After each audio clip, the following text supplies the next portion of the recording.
Today we're going to be looking at sterling silver charms, extremely popular items back in the 60s right through to the 1980s. My name's Carl, I'm the auctioneer at Prestige Auctions in Grimsby, and this is Auction Finds, episode 3. Before we go any further, let's look back at last week's fantastic item. This was the Bilbird BB100 valve tube amplifier, and there was a lot of interest in the room for this one. We gave this one an auction prediction last week of £300 to £400, and it actually came in at £380. So we was bang on the money last week. Lots of interesting parties, and it's gone off to its new home. In today's episode, we're going to be looking at what makes these little silver charms so special, looking at the history of them and what the future is for them as well. Most importantly, though, we'll be looking at what they're worth. Some of them are worth a lot more than others, so ultimately there are certain ones to look out for. Hopefully we can touch on those items for you today and give you a little bit more knowledge by the end of this video. These are the items we are going to be looking at today. These are basically silver charms. Sterling silver usually have a small hallmark on them somewhere if they're heavy enough, and these were given as gifts by many men over the years to their loved ones, sweethearts, mums, wives, even daughters in some instances, to represent certain times in their life. So they would take a nice silver bracelet and add these charms to them. What you would find is over the years that the charms would have some kind of significance. The two that we're looking at here, one is a trumpet and one is a shoe. Who knows what the significance would have been of these ones, or whether they were just decorative items that people liked. Thing was, you would often find ones that would represent the birth of a baby, a wedding. There'd be little churches you could open up, and the congregation or the bride and groom would be stood at the altar. So all of these items would represent something. So why do I think they're an important piece? Well, the thing is, over the years, these became less and less popular.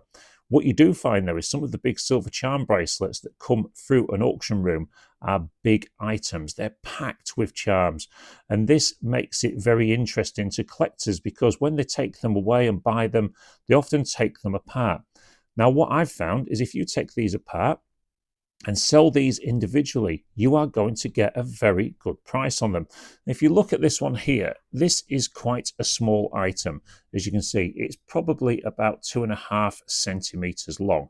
Now, if you look at that on a scale, I'm going to show you this in terms of weight now. So we're going to pop that onto the scale there. Let's just zoom that out a little bit for you. And I can tell you that that weighs 2.49 grams.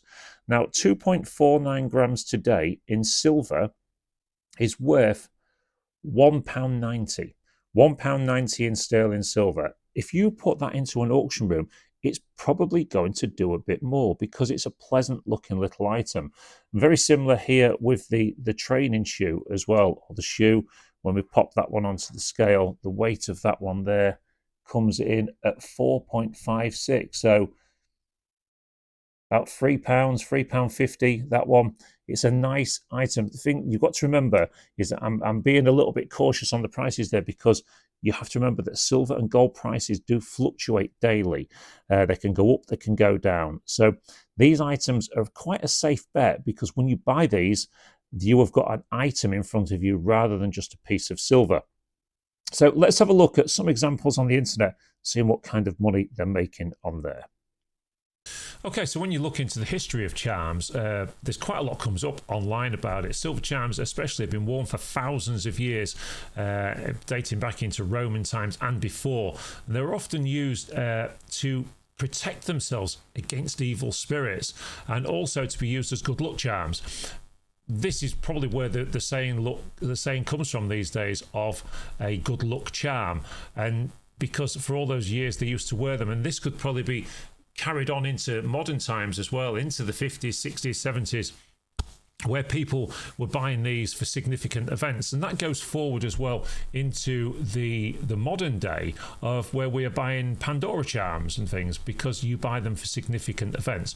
Why is there always a big queue out of Pandora at Christmas? Because people are buying things that are significant for their loved ones. When we look at one of the older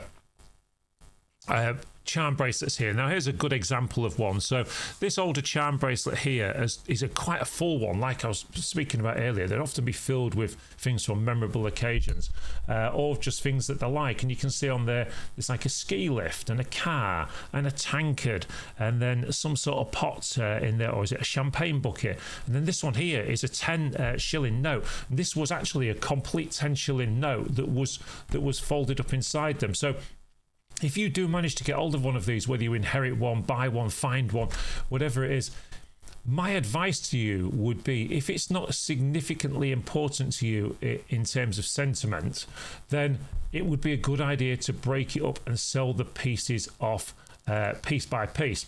The reason being, if you look onto eBay here, you can see that some of these, like that one for instance, vintage silver chim, should be charm, opening cine camera charm, $27.99, probably a bit rarer. This one here, the vintage silver opening church wedding marriage charm, this is the one I spoke about earlier, where you can actually open the charm up and you can see inside, and there's the bride and groom.